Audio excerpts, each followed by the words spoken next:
8장 31절부터 39절 찾으셨죠? 이제 이거 봅니다. 시작. 그런즉 이 일에 대하여 우리가 무슨 말하리요? 만일 하나님이 우리를 위하시면 누가 우리를 대적하리요? 자기 아들을 아끼지 아니하시고 우리 모든 사람을 위하여 내주시니가 어찌 그 아들과 함께 모든 것을 우리에게 주시지 아니하겠느냐? 누가 능히 하나님께서 택하신 자들을 고발하리요? 의롭다 하신 이는 하나님이시니 누가 정죄하리요? 죽으실 뿐 아니라 다시 살아나신 이는 그리스도 예수시니 그는 하나님 우편에 계신 자요 우리를 위하여 간구하시는 자시니라. 누가 우리를 그리스도의 사랑에서 끊으리요? 환난이나 곤고나 박해나 기근이나 적신이나 위험이나 칼이라. 기록된 바 우리가 종일 주를 위하여 죽임을 당하게 되며 도살당할 양같이 여김을 받았나이다. 함과 같으니라. 그러나 이 모든 일에 우리를 사랑하시는 이로 말미암아 우리가 넉넉히 이기느니라. 내가 확신하노니 사망이나 생명이나 천사들이나 권세자들이나 현재일이나 장래일이나 능력이나 높음이나 깊음이나 다른 어떤 피조물이라도 우리를 우리 주 그리스도 예수 안에 있는 하나님의 사랑에서 끊을 수 없으리라. 아멘. 우리가 이제 구원에 관해서 한 몇 번 더 하겠습니다. 그래서 아무튼 적어도 우리 교회 성도님들은 이 구원에 관한 문제를 좀 확실하게 성경적인 구원에 관한 문제를 좀 해결하고 예수 믿으면서 이건 아주 제일 기본이거든요. 제일 기본이면서도 제일 중요해요. 뭐든지 기초가 중요하잖아요. 기본이 중요하고 기본이 흔들리면 절대로 좋은 선수도 될 수 없고 또 좋은 학자도 될 수가 없습니다. 모든 학문이라고 하는 게 기초가 중요하고 기본이 잘 되어 있어야 되거든요.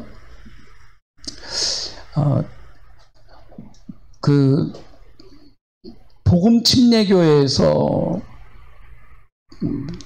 이렇게 책을 한 권 저한테 보내줬더라고요. 복음 침례교회 구원파 그 잡지를 요만 얇은 거 잡지를 보내줬는데 거기 쭉 한번 살펴봤어요. 이렇게 살펴봤는데 이제 구원에 관한 문제를 얘기해. 거기는 아주 제일 중요한 게 구원에 관한 문제니까 제가 몇 번 말씀드렸죠. 개신교인이었던 정통교회에 다니던 분이 그분은 굉장히 또 직분도 가지고 있었고 신앙생활도 오래 했고 신앙생활도 뭐 한 20-30년 하신 분이에요. 근데 복음 침례로 넘어갔어요. 그러니까 흔히 말하는 구원파로 갔어요. 구원파. 자기는 구원파에 가서 비로소 정죄, 신앙 때문에 오는 정죄감에서 벗어났다. 그렇게 얘기를 해요.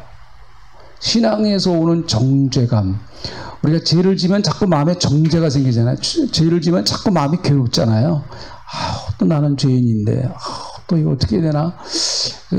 이게 너무 이제 깊어지면, 난 이러다 천국 못 가겠다. 이제 거기까지 갈 수가 있어요, 이게. 근데 자기가 신앙생활을 하면서 열심히 헌신도 하고 충성도 하고 교회에서 여러 가지 직분도 맡아서 일도 하고 그랬는데, 늘 이게 자기를 괴롭혔다는 거죠. 내가 정말 하나님 앞에 온전히 의로운 사람이 될 수 있는가? 이게 자신이 없었대요. 근데 그래서 늘 정죄 의식이 있었대요. 하나님이 자기를 하나님은 항상 자기를 이렇게 감시하시는 하나님, 지켜보시는 하나님, 잘못된 거를 이렇게 지적하시는 하나님, 늘 그쪽이 좀 강했다고 그래요. 근데 이게 이제 오늘도 얘기를 하겠지만 성화 구원 쪽에다가만 초점을 맞추면 이게 잘못하면 또 신앙이 율법적으로 될 수가 있어요. 이게 신앙이 또 율법화 될 수가 있습니다. 이거 잘 이해를 하셔야 돼요. 그래야 우리가 그분처럼 그런 것이 우를 범하지 않습니다. 그래서 자기는 이제 정말 의인이 됐대요.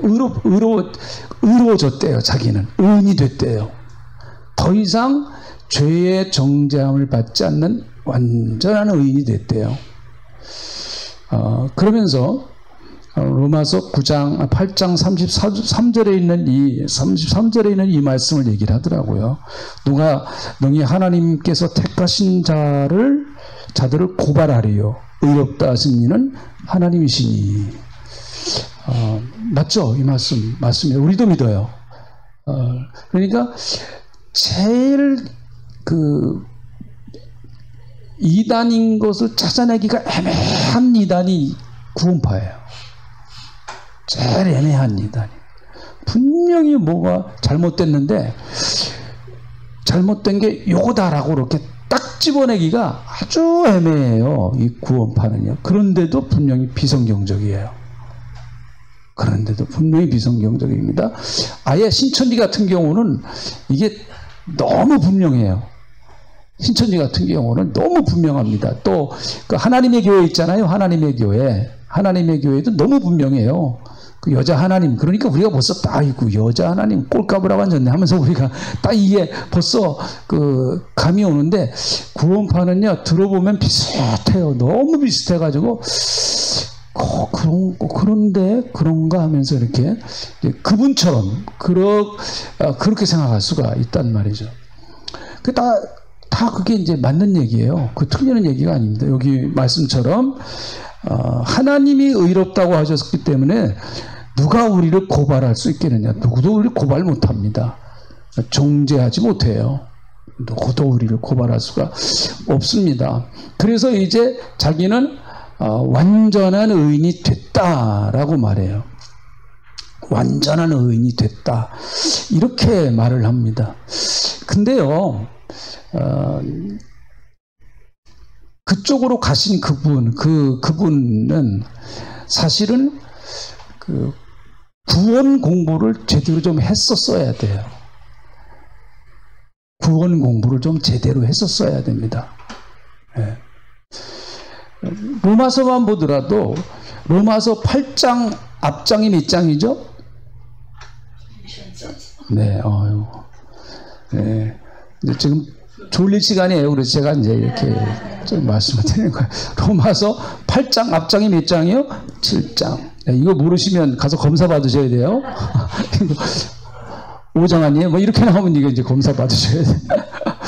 7장입니다. 7장은 사도 바울이 심각한 모습이 나옵니다. 사도 바울의 정말 갈등하는 심각한 모습이 나와요.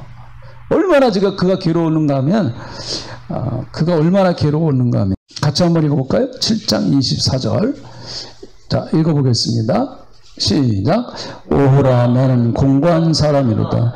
이 사망의 몸에서 누가 나를 건져내랴.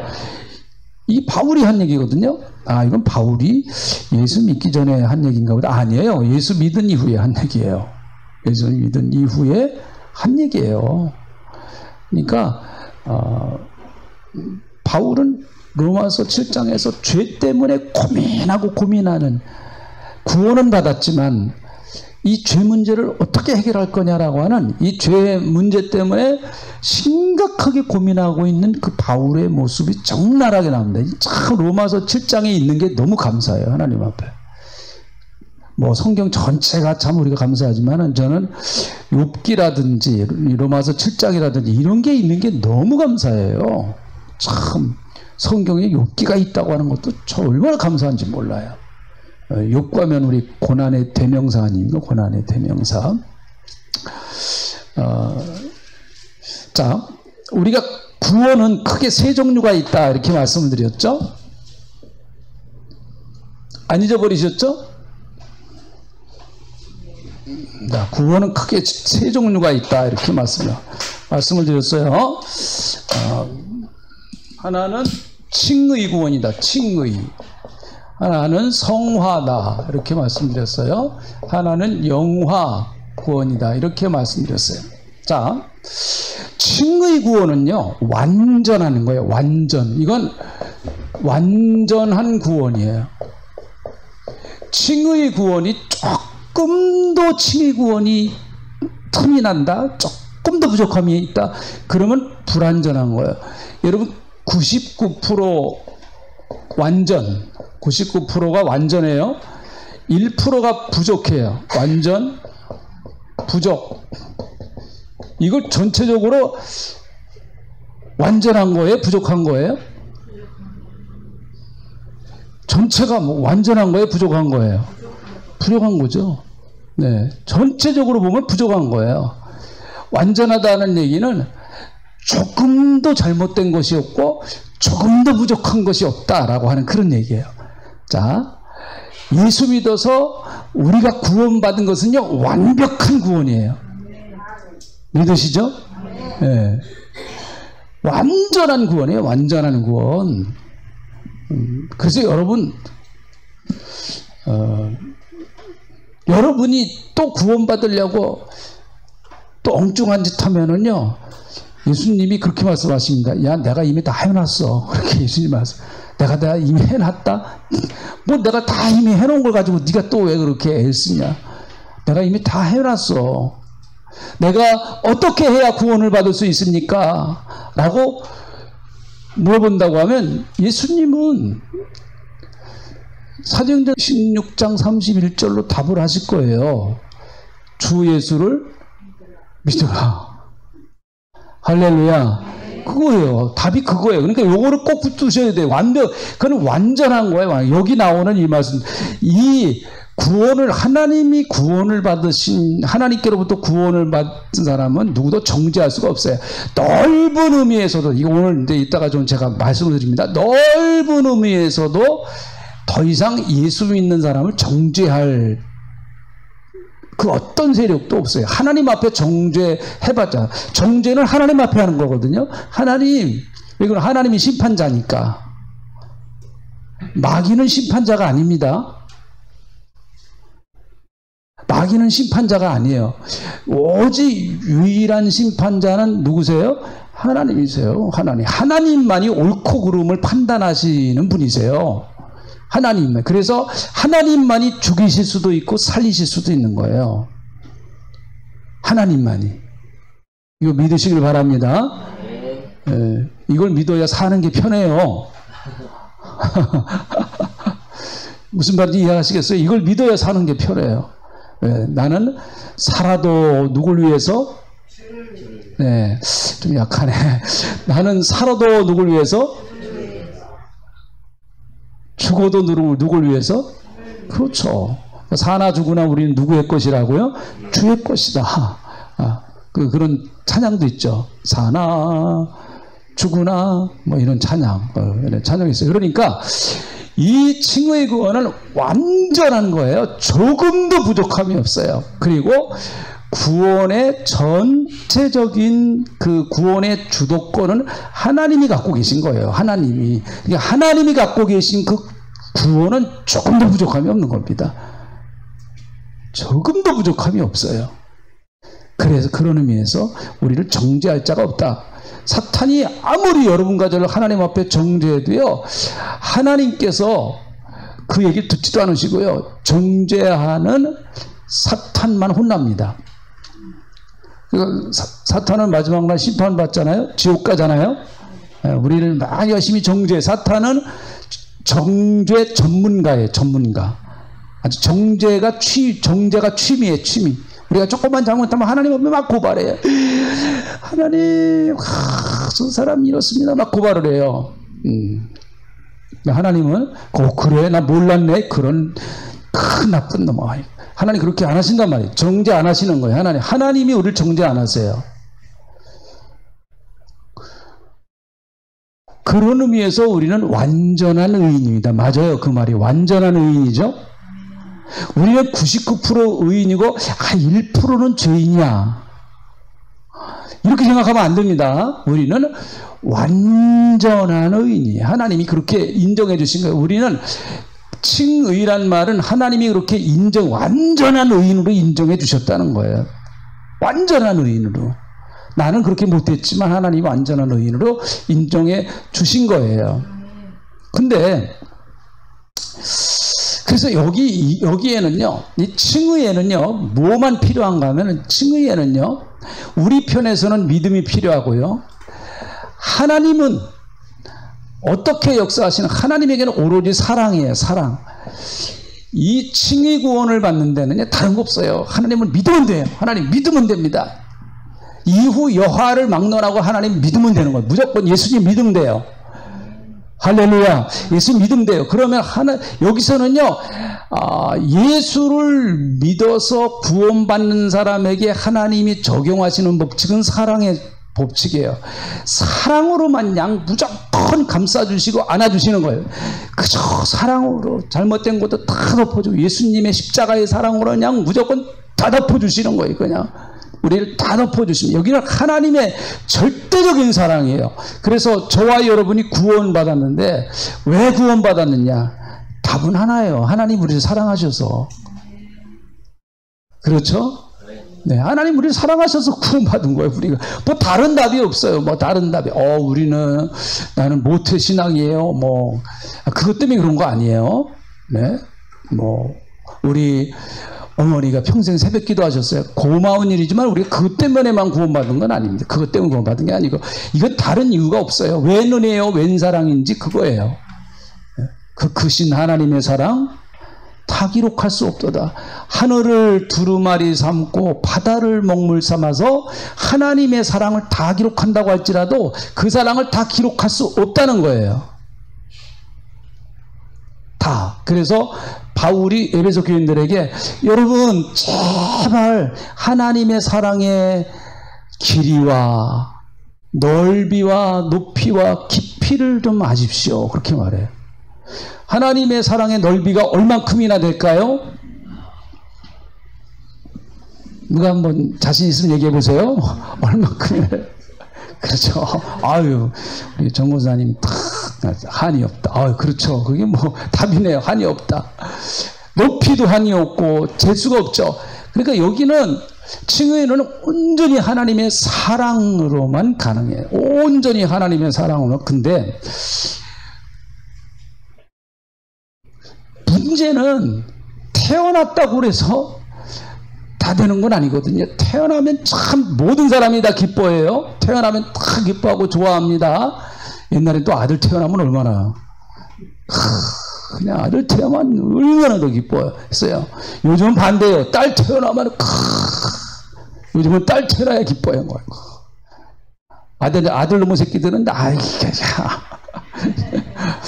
내가 봐도 그래. 딸이 참. 어쨌든 얼마나 감사합니까? 근데 태어난 거가 다가 아니거든요. 태어난 생명은 너무나 소중하고 귀중하지만 태어난 생명만 갖고 다 될 수는 없는 거예요. 그게 사람 노릇할 수 없는 거예요.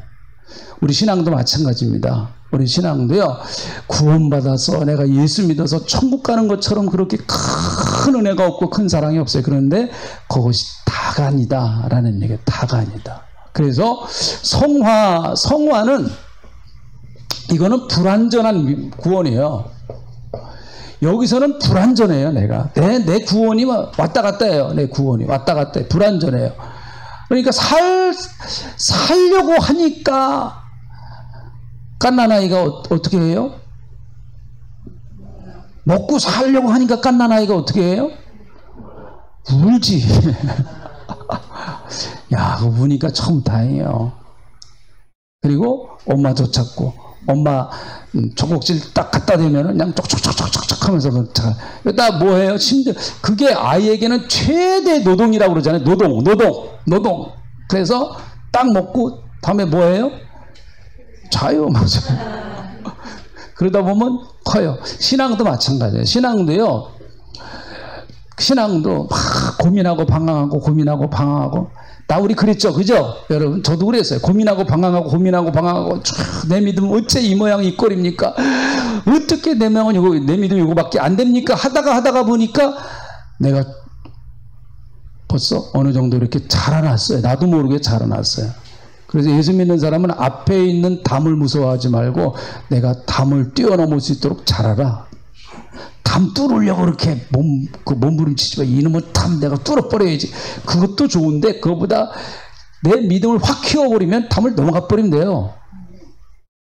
예? 그 무슨 말인지 이해하시겠죠? 예.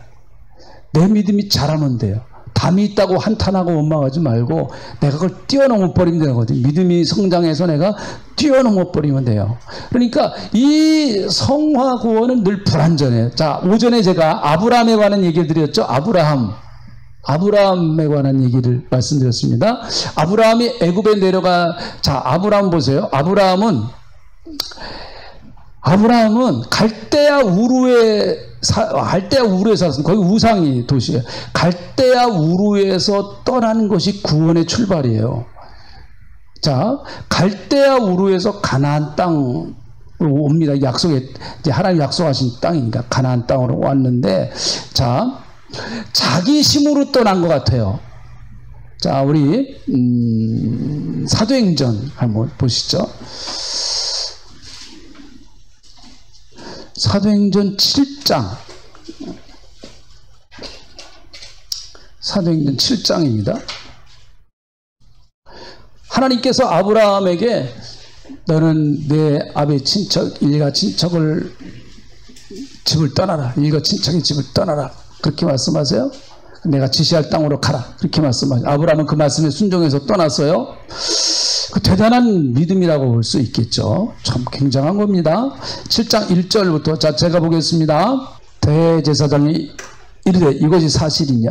스데반이 이르되 여러분 부형들이여 들으소서. 우리 조상 아브라함이 하란에 있기 전에, 하란을 거쳐서 이제 가나안 땅으로 갔거든요. 하란에 있기 전에 메소포타미아, 요 메소포타미아가 바로 우르라는 지역이에요. 우르. 메소포타미아 안에 우르가 있어요.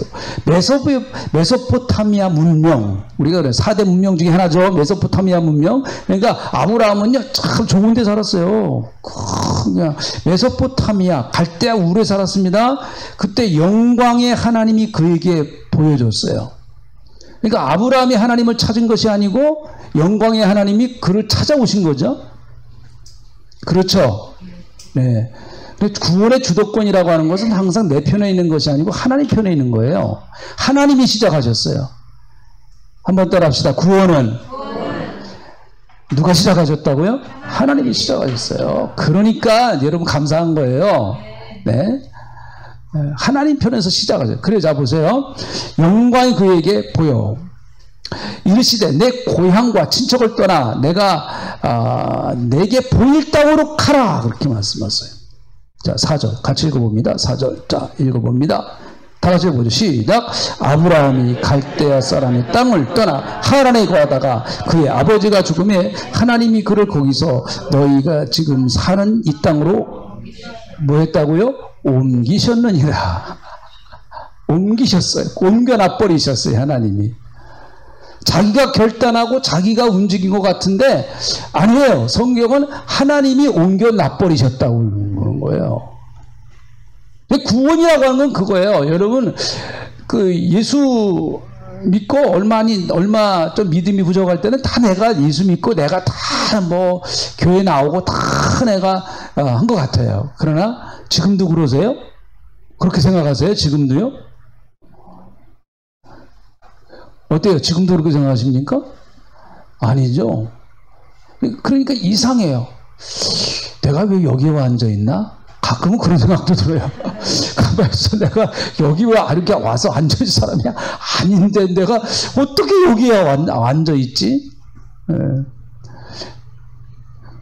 저보고 저 고등학교 같이 다니던 그 고등학교 동창이 오랜만에 만났는데 저보고 그러더라고요. 제가 목사인 걸 알거든요. 그 친구가 그래. 야, 너 걸렸어도 된탕 잘못 걸렸다.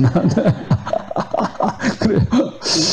그렇지. 된탕. 하여튼 걸려들긴 걸려들었어요. 네. 하나님이 옮겨놓으셨다. 그래서 마귀의 나라에서 하나님 나라로 우리를 옮겨놓으셨어요. 이게 하나님이 하신 일이에요. 하나님이. 자, 하나님이 하신. 그런데 옮겨놓으셔서 하나님이 아브라함을 이제 믿음의 백성으로 딱 삼아주셨는데 그게 다 끝이냐 말이에요. 아브라함이 그럼 그것으로 끝나느냐. 아까 오전에 말씀드렸죠. 창세기 12장에 가나안 땅으로 와보니까 가나안 땅에 기근이 들었어요. 그래서 애굽으로 내려갑니다. 애굽으로 내려가요. 애굽으로 내려갑니다. 근데 아까 얘기한 것처럼 자기 부인 사라를 뭐라고 그런다고요? 누이라고 그래. 누이. 우리 누이라고 그럴게요. 누이라고 그럴게요. 남자가 째절해가지고 그냥 진짜 아이고. 아브라함 같은 남편하고 살고 싶어요? 아니에요. 요즘 여자들은 그렇게 되게 돈만 많으면 살 거예요. 아마 그렇게 대답할지 몰라. 돈만 많으면 살 거예요. 까짓 거 뭐 그래도 돈만 많이 벌어도 나 살 거야. 결국은 거기 가서 이제 그 왕의 부인이 돼가지고 정말 거기서 살려고 그러잖아요. 근데 하나님께서 이후 여호와를 막론하고 애굽의 왕을 징계하세요. 애굽의 왕은 사실은 잘못한 게 별로 없어요. 잘못한 게 있다고 하면 속은 게 죄지. 그래서 속는 것도 한 번 속는 거는 그건 이해가 되는데 두 번, 세 번 속는 건 그 놈이 잘못한 거래요. 속는 놈이 잘못하는 거예요. 네? 두 번, 세 번 똑같이 속아. 근데 요즘은 하도 보이스피싱이 그냥 기가 막혀갖고 두 번, 세 번도 속겠더라고, 보니까. 저도 자꾸 요즘 이상하게 외국 전화번호가 자꾸 들어오더라고요. 외국 전화번호가. 그래서 한 번은 받았고, 여보세요? 받으니까 아무 소리도 안 하더라고. 다음에 와서 이제 끊어버렸어요. 받지도 않았어요, 이제. 잘했죠? 이게 아무래도 저기 보이스피싱 같아가지고. 훈련을 잘 받았어요. 저도 그냥 그거 뭐. 자, 사실은 그 애굽의 왕 바로는요, 괜히 하나님한테 혼났어요.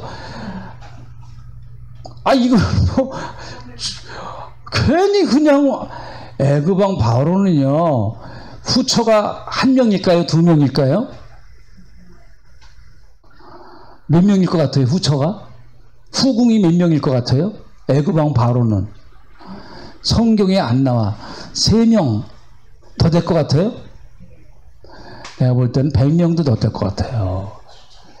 근데 무슨 하갈 나이가 그 당시에 65세가 넘었어요. 65세가 넘었는데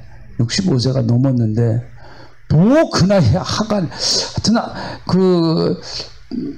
애굽 왕 바로도 눈이 삐었나 봐. 눈이 좀 삐었나 봐. 그래가지고 아브라함한테 자기 새로운 부인을 얻었으니까 그냥 안 되거든요. 그래가지고 많은 물질을 줘요. 그러니까 아브라함은 그걸 또 찬양스럽게 받아요, 그거를. 참, 아브라함도 미친놈이야, 그냥 아주. 그래가지고 하나님이 막 혼을 내시잖아요. 그래가지고 거기서 애굽에서 나올 때 자기 부인만 데리고 나온 게 아니고 바로 왕이 준 그 금은보화도 다 갖고 나왔어요.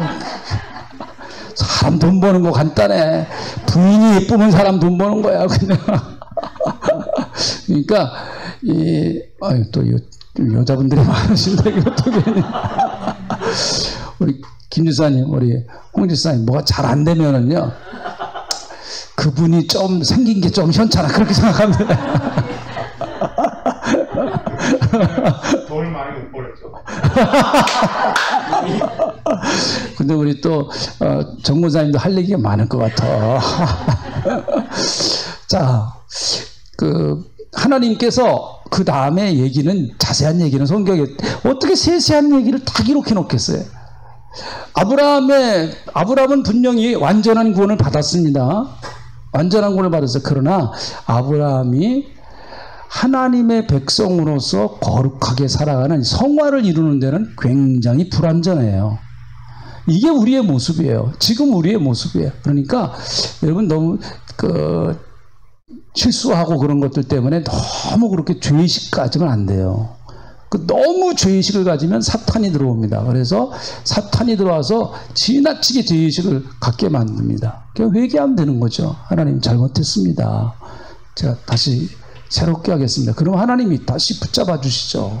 네. 뭐 거짓말 한번 시킨 거 갖고 40일 금식해요? 회개 금식 40일 합니까? 하나님 그러실 거야. 야, 그러지 말고 한 끼만 해. 나머지는 열심히 밥 먹고 전도 열심히 하고 교회 열심히 해. 그리고 열심히 직장 다녀. 하나님 그러시겠죠? 아니에요? 그러니까 하나님은 아브라함에게 성경은 나오진 않지만 말씀하고 싶으셨을 거예요. 예, 아브라함아, 네가 그렇게 부족함에도 불구하고 나는 너하고 같이 해. 나는 네 편이야. 난 네 편이다. 그러니까 삶이 어렵고 힘들고 문제가 생길 때 그렇게 너 혼자 달랑 애굽으로 내려가지 마. 하나님 그렇게 말하고 싶으셨겠죠. 흉년 만났다고 그냥 달랑 애굽의 곡식만 타고 그냥 하나님 명령 없이 그렇게 애굽으로 내려가지 마라. 하나님 그렇게 말하고 싶으셨겠죠. 네가 믿음이 좋고 네가 하나님을 잘 섬기기 때문에 내가 너와 같이 하는 게 아니야. 네 꼬라지가 그렇게 철이 없고 남들 볼 때 말하기도 창피할 정도로 그래도 난 너와 같이 한다. 이게 은혜야, 은혜. 그렇게 말씀하고 싶으셨을 것 같아요, 하나님이. 근데 아브라함이 한 번만 그런 거 아니에요. 한 번만 그런 거. 아니, 한 번이면은, 그래, 한 번이니까. 아브라함이 또 그래요. 이거 참, 아브라함이 말이죠. 창세기 20장 1절부터 뭐 성경 시간이 없어 성경은 다 못 읽어요. 1장부터 7절 쭉 읽어보면 아브라함이 또 한번 꼭 찾아보기나 해보시죠. 자, 똑같아요. 상황이 똑같습니다. 아브라함이 거기서 1절부터 보면 거기서 네게부 땅으로 옮겨가 가데스와 술 사이, 네게부라는 말은 광야 이런 의미, 가데스와 술 사이 그랄에 거류하며 그의 아내 사라를 자기 누이라 함으로 그랄왕, 이름도 이상하죠? 그랄왕 아비멜렉이 사람을 보내어 사라를 데려갔더니 똑같아요. 애굽에서 한 짓이 또 나와요. 그러니까 이 성화 과정은요, 시간이, 이거는 점진적이에요. 점진적 성화예요. 똑같아요. 여러분 그 내용 그 다음에 이제 읽어보세요. 하나님이 또 지켜주세요. 그래서 또 위기를 모면합니다. 그런데 여러분 20장 다음에 몇 장이에요? 네, 21장이에요. 20장 다음에 21장입니다. 21장에는요, 이삭을 낳는다는 얘기를 이제 하나님께서 해주세요. 너 아들 낳을 거야. 그리고 또 이때까지 사라가 아들을 낳지 못했었거든요. 아들 낳을 거다. 그러니까 사라가 피우세요. 그래서 아브라함의 그 아들 이름이 이삭이에요. 웃었다 그래서 그 히브리 말로 그런 뜻이래요. 그게 이삭이. 이스마엘은 뜻이 좋아요. 엘자 들어가는 건 다 뜻이 좋아요. 엘이 하나님이라 신이란 뜻이거든요. 신이란 뜻이에요. 훨씬 이름이 좋아요. 이스마엘 이름이 훨씬 좋습니다. 이삭은요, 어떻게 보면 또 사람 피우는 거, 뭐 이런 뜻이에요. 이게요. 별로 좋은 의미도 아니에요, 사실은. 근데 웃었어요. 근데 하나님이 이삭을 낳게 하시죠. 네. 자, 21장 다음에 몇 장이죠? 대답을 좀 해보세요. 21장 다음에 22장이에요. 네. 23장 나오면 안 됩니다. 22장. 22장의 사건이 아브라함의 인생의 절정이에요. 무슨 사건이에요? 그렇죠. 이삭을 모리아 산에다 바치는 사건이에요. 네. 거기서 아브라함은 하나님의 모습이고 이삭은 예수님의 모습이고, 네. 결국은 하나님께서 아브라함을 구원하신 이유는 22장을 하시려고 구원하신 거예요. 23장부터 아브라함이 한 일은 별로 없어요. 23장부터 여러분 보세요. 25장에 아브라함이 이제 죽는데 25장에 아브라함이 죽어요. 25장에 아브라함이 25장 7절에 보니까 아브라함이 향년이 175세라. 175세 죽었어요, 그가. 그러니까 23장, 24장은 뭐 아브라함이 별로 그렇게 한 것도 없어요. 자기 부인 사라가 죽은 이후에 후초 얻은 이야기. 아브라함이 또 후초로서 자기 부인 사라가 죽은 이후에 또 그 뭐 후초를 또 얻었어요. 뭐 이런 이야기. 뭐 그렇게 별로 큰 중요하지도 않은 얘기죠. 22장이 절정이에요. 아브라함의 절정입니다. 그런데 여러분 22장만 보면 아브라함은 대단한 믿음의 사람이에요. 그렇죠? 그러나 22장 전에 몇 장도 있다고요? 21장도 있어요. 20장, 21장 있는 거 잊어버리지 말라. 22장만 달랑 보면은 아브라함은 우리가 감히 따라갈 수 없는 거의 성인 수준의 성인이에요. 성인이죠. 자기 아들도 하나님 앞에 바치라 그러니까 그냥 와 이렇게 너무나 멋있게 바치는 아브라함이죠. 근데 그게 하루아침에 된 건 아니다. 하루아침에 된 게 아니다. 거기까지 가기까지 아브라함도 하나님 속 많이 새겼다. 하나님 속.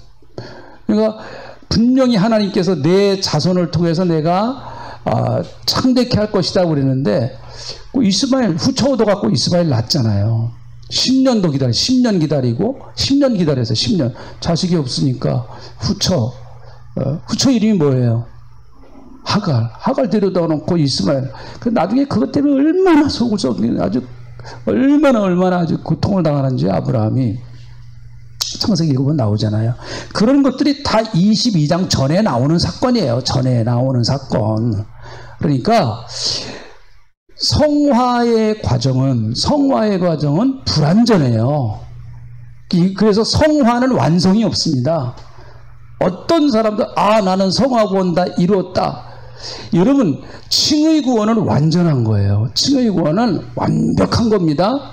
그런데 성화 구원은 완전하지 못해요. 누구나 다 불안해요. 불완전해요.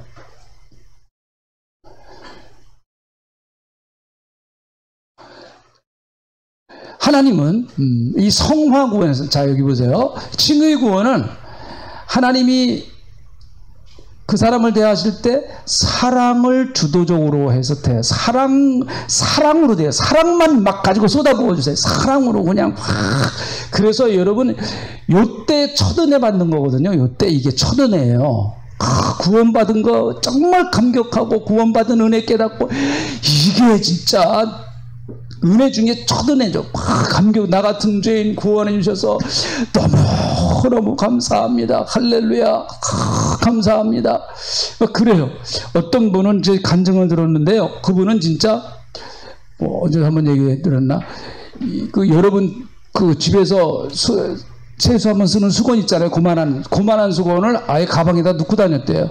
왜 그런가 하면 교회 와서 예배만 드리면 그렇게 눈물이 나가지고 예배만 드리면 그저 눈물이 나가지고 아예 수건을 가방에다 넣고 다녔대요. 예? 너무 감사해가지고 구원받은 게 너무 감사해서 자기가 사는 골목에 있는 사람들 거의 다 전도했대요. 진짜 구원을 뜨겁게 경험한 사람이에요. 네. 이 첫 은혜예요. 정말 불같은 아주 은혜죠 이게. 그러나 그게 끝까지 가지는 않아요. 끝까지 가지는 않습니다.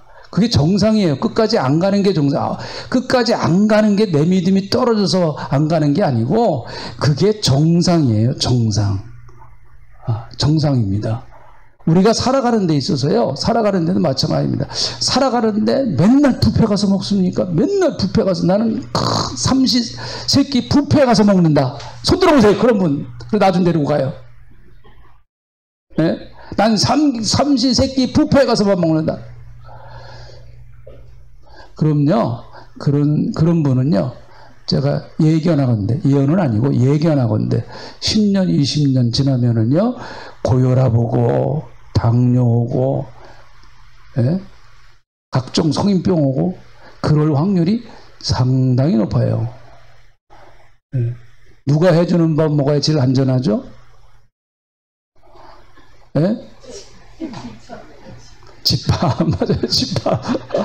집밥 먹는 게 제일 안전해요, 집밥 먹는 게. 예. 집밥이라고 하는 게 그냥 평범한 거지, 평범한 거.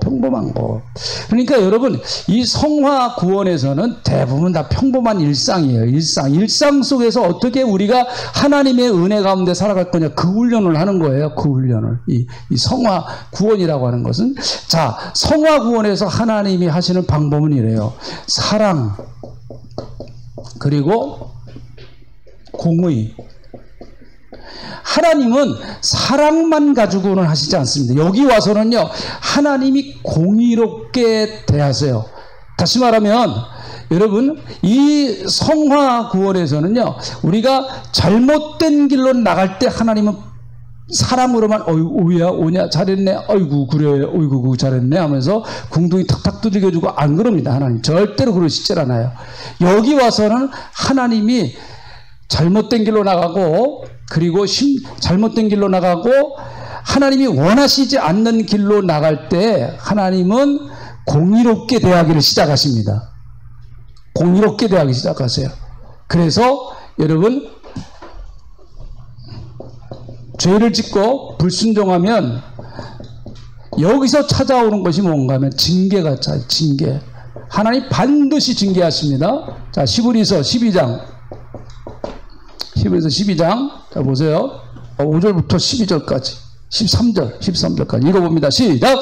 또 아들들에게 권하는 것 같이 너희에게 권면하신 말씀도 잊었도다 일렀으되 내 아들아 주의 징계하심을 경히 여기지 말며 그에게 꾸지람을 받을 때 낙심하지 말라.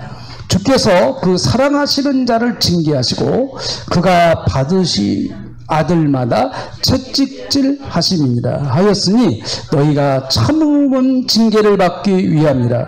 하나님이 아들들과 같이 너희를 대우하시니 어찌 아버지가 징계하지 않는 아들이 있으리요. 징계는 다 받는 것이거늘 너희에게 없으면 사생자여 친아들이 아니니라. 또 우리 육신의 아버지가 우리를 징계하여도 공경하였거든 하물며 모든 영의 아버지께 더욱 복종하며 살려 하지 않겠느냐.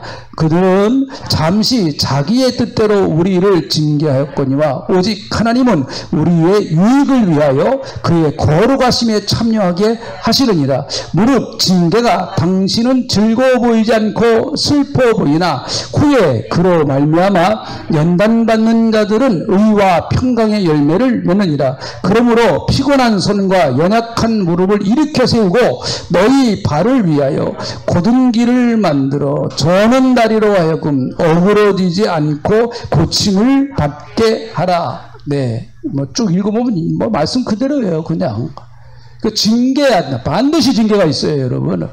그러니까 어려서는 그냥 부모가 좋아요. 무조건 좋아요. 무조건 다 용서하고 무조건 다 감싸주고 그래요. 그러나 조금 크면은요, 야단도 쳐야 되고요. 잠언에 나오는 것처럼 자기 자녀를 때리지 못하는 자는 자녀를 죽이는 부모라 그랬으니까, 초달치 못하는 자는 죽이는 부모라 그랬으니까요.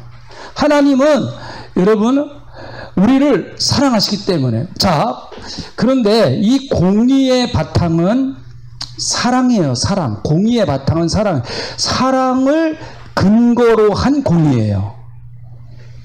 사랑을 근거로 한 공의입니다. 그러니까 하나님이 우리를 때리시는데 사랑의 마음을 가지고 때리시는 거예요. 때리시는 겁니다.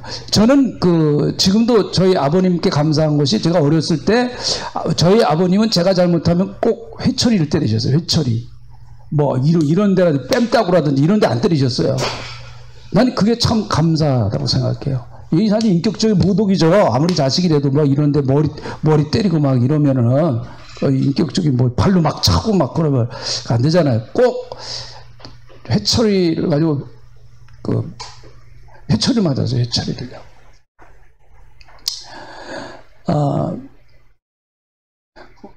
우리 하은이 엄마하고 동일도 이제 우리 집사람한테 혼나고 이렇게 또 매도 회초리를 좀 맞고 그러는데 우리 하은이 엄마는 잘 맞아요 보니까. 근데 이동일 전사는 얼마나 엄살이 심한지 벌써 딱 들으면 엄마 아주 그러니까 더 못 때리겠더라고 보니까. 아주 그냥 얼마나 아주 이게 무슨 때리지도 않았는데 벌써 더 기절하려고 그래. 때리지도 않았는데.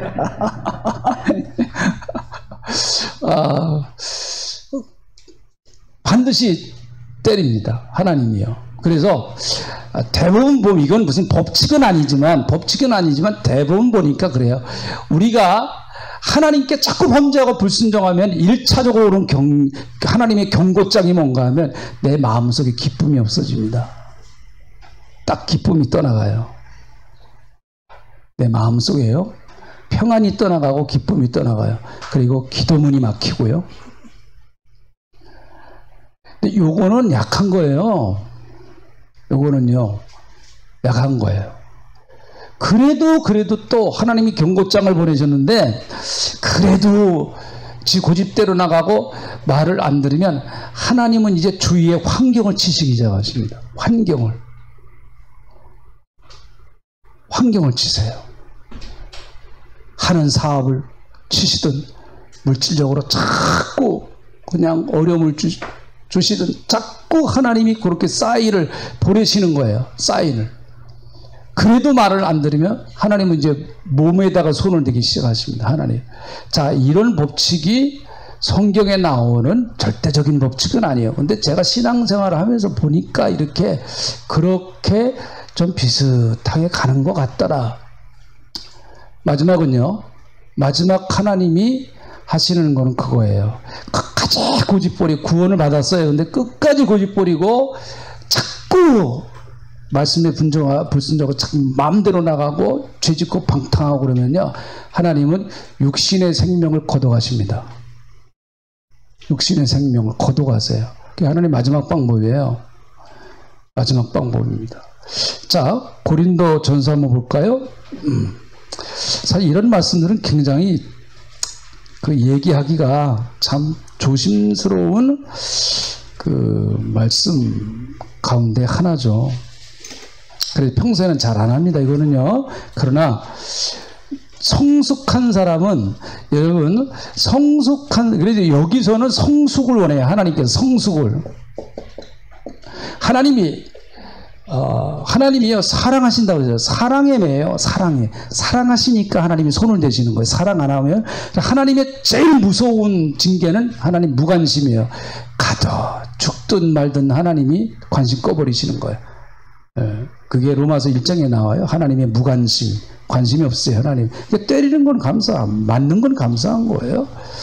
자, 5장 1절부터 쭉 보면은 음행에 대한 죄가 나옵니다. 음행의 죄. 자, 5장 1절부터 이렇게 보면은 너희 중에 심지어 음행이 있다 함을 들었으니 지금 고린도 교회 성도들에게 하는 얘기예요. 불신자가 아닙니다. 성도들에게 하는 고린도 교회 안에 벌어진 현상을 말하는 거예요. 이걸요. 믿지 않는 사람들 불신자를 말하는 게 아니에요. 음행이 있다 함을 들으니 그런 음행은 이방인 중에서도 없는 것이라. 얼마나 이 음행이 심했으면 바울이 참 가슴이 아팠으면 그런 일들은 믿지 않는 사람도 안 해. 그러는 거예요. 누가 그 아버지의 아내를 취하였다 하는도다. 이건 자기 엄마를 하는 게 아니고 계모. 네. 그걸 말하는 거예요. 자기 친엄마가 아니고 계모. 네. 그리하고도 너희가 오히려 교만하여져서 어째요 통한이 여기지 아니하고 그 일 행한 자를 너희 중에서 쫓아내지 아니하냐. 그러니까 왜 경계를 삼아서 그런 사람들에게 왜 교회에서, 이건 교회에서 벌어진 일이거든요. 이거 경고하라는 것이죠. 자, 3절. 내가 실로 몸으로는 떠나 있으나 영으로는 함께 있어서 거기 있는 것 같이 이런 일을 행한 자를 이미 판단하였노라. 주 예수의 이름으로 너희가 내 영과 함께 모여서 우리 주 예수의 능력으로 이런 자를 사탄에게 내주었으니, 자, 사탄에게 내줘 버린 거예요. 이런 육신은 뭐라? 육신은 사탄에게 던져버린 거예요. 육신. 그러니까 사탄이 와서 마음껏 하도록 하나님이 용인한 거예요. 용인한 거. 용인해버린 거예요. 그리고 영은 주 예수의 날에 구원을 받게 하려 합니다. 영은 구원하신다는, 그래도. 여러분, 이 말씀은 지금 불순종하고 있는 사람들에게 가서 이 말씀을 협박하라는 얘기가 아니고요. 자, 이것은요, 성숙한 사람이 들으라는 얘기예요. 이건 성숙한 사람만이 이해를 해요. 성숙한 사람만이. 하나님이 뭐 그러시고, 이게 뭐 하나님이 뭐 사랑의 하나님이라고 하는데, 그건 아직 하나님의 깊은 마음을 모르는 거예요. 이렇게 말씀하시는 하나님의 깊으신 그 마음을 이해를 못하는 거죠. 네. 부모님들도 너무 자식이 속을 새기고 그러면은요, 하지 말으셔야 될 말도 이렇게 하세요. 이따가 죽어버려라. 그래요? 엄마 아빠 순종하겠습니다. 나가 죽어버리게 해요. 그거는 엄마 아빠의 말을 잘못 이해한 거죠. 진짜 죽으라는 얘기가 아니잖아요. 그건 잘 살라는 얘기죠. 그 반어법으로 그렇게 얘기를 한 거죠. 어쨌든 여러분, 성경은 분명히 이 성화 구원의 과정에서는 그래서 하나님 앞에 매도 맞는 거예요. 매 안 맞은 사람이 어디 있어요? 하나님 앞에 매 안 맞은 사람이 있습니까? 저도 맞았어요. 여러분도 다 맞았어요. 매 다 맞았습니다. 근데 맞을 때는, 여기도 보니까 맞을 때는 아프거든요. 이게 맞을 때는 아파요. 그 부모가 때리면 아프잖아요. 근데 그 부모의 마음을 아는 것은 좀 시간이 필요해요. 한참 걸려서는 부모님이 왜 그때 나를 때렸는가 하는 거를 이제 아는 날이 오겠죠. 자기도 결혼해서 살다가 보면은 자식 속삭이고 그러는 거 보면 그때 우리 부모님 마음이 이런 마음이었었겠다 하면서 알 수가 있겠죠. 그래서 여러분, 하나님께서 혹시 나를 때리신다라고 그렇게 생각이 들 때, 하나님이 나를 혹시 때리신다, 나를 징계하신다, 그렇게 생각이 들 때에 반드시 우리가 알아야 될 것은, 사랑이 바탕이 되어 있고, 여러분, 하나님이 하시는 것과 사탄이 하는 목적이 달라요. 사탄은 왜 우리에게 자꾸 시험을 주고 우리를 힘들게 하고 막 우리를 괴롭히느냐? 사탄은 우리를 죽이려고 합니다. 우리를 죽음으로 몰아내려고 그래요. 사탄은 우리를 자꾸 힘들게 해가지고 우리를 완전히 망하게 하려고 그래요. 이렇게 망하게 하려고. 하나님이 징계하시는 이유는 우리를 살리려고 합니다. 그리고 결과도 그렇게 나와요. 열매도 그렇게 맺는 거예요. 우리를 좋게 만드시려고 하는 거죠. 하나님이 우리를 징계하시고 우리에게 어려움을 주시는 이유는 결국은 그것을 통해서, 여기도 보니까, 자, 이 말씀 다시 한번 보시죠. 아까 우리 히브리서에 있는 그 말씀을 한번 다시 보시면은 히브리서 12장 11절에 보니까 이런 말씀이 있습니다. 자, 못 찾으신 분들은 잘 들어보시고요. 12장 11절. 무릇 징계가 당시에는 즐거워 보이지 않고 슬퍼 보이나 후에 그로 말미암아 연단받는 자들은 의와 평강의 열매를 맺느니라. 그렇게 말씀하세요. 요거 하기 위해서요. 하나님이 우리를 죽이시려고 하는, 징계하시는 게 절대로 아닙니다. 결국은 그 징계를 통해서 우리로 하여금 연단하게 하시고 우리로 하여금 의와 평강의 열매를 맺게 하기 위해서 그러시는 거죠. 그러니까 사랑이 바탕이 되는 거예요. 사랑이 바탕이 되는 겁니다. 여러분, 구원의 전 과정은 하나님이 주도하시는 거예요. 구원의 전 과정은 내가 주도자가 아니에요. 구원의 전 과정은 하나님께서 이끌어 가시고 하나님 주도하세요. 자, 하나님은 구원의 학교에 우리를 입학시키셨어요. 구원의 학교에 우리를 입학시켰습니다. 하나님은 우리를 반드시 졸업시키십니다. 별로 그냥 그러신가 봐요. 졸업 별로 안 하네. 자, 다시. 자, 눈 뜨시고 지금 좀 졸리시기도 해요. 저도 이해해요. 저도 거기 앉아있으면 아마 졸았을 거예요. 네. 다 이해합니다. 자, 근데 이제 결론만 들으시면 돼요. 이거 잊어버리지 말고. 우리는 다 구원의 학교에 입학했어요. 하나님은 반드시 우리를 졸업시키십니다. 퇴학 안 시키세요. 낙제는 할 수 있어요. 낙제하면 어떻게 해요? 다시 해야죠. 정학도 당할 수 있어요. 퇴학은 안 시켜요, 하나님. 반드시 졸업시키십니다. 시험 잘 볼 때도 있어요. 시험 잘 못 볼 때도 있어요. 괜찮아요, 그래도. 학교 떠나면 안 돼요. 그러면 반드시 졸업장 나옵니다. 저와 여러분이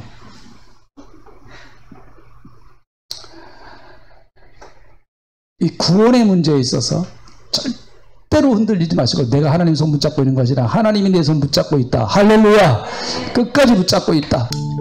하나님 고맙습니다. 오늘 이렇게 저희들 또 말씀 공부하게 하신 것 감사합니다. 다시 한번 우리가 받은 이 영광스러운 구원, 우리가 가야 할 이 구원의 길, 하나님 아버지 말씀으로 명백하게 깨닫고 주님과 함께 이 구원의 길을 승리할 수 있도록 도와주시옵소서. 아버지 하나님, 우리가 어려워하는 분들, 또 기도해야 할 분들 기도했습니다. 응답하시는 분 하나님이시고, 어떤 환경에 있던 하나님이 응답하실 줄로 믿습니다. 고맙습니다. 감사합니다. 특별히 우리 김영욱 집사 이번 토요일날 7일날 하나님이 이제 수술하는데, 하나님 아시지요? 주님께서 만져주시고, 하나님 아버지 이제 수술 이후에 잘 회복되는 모든 단계도 하나님께서 함께 하시고 잘 회복되게 도와주시고, 하나님 아버지 그래서 남은 인생의 삶이 더 복되고 더 하나님의 축복과 은혜를 경험할 수 있는 기회가 되게 하나님 역사하시며 도와주시옵소서. 감사합니다. 하나님 영광 받으시옵소서. 예수님의 이름으로 축복하고 기도하옵나이다. 아멘.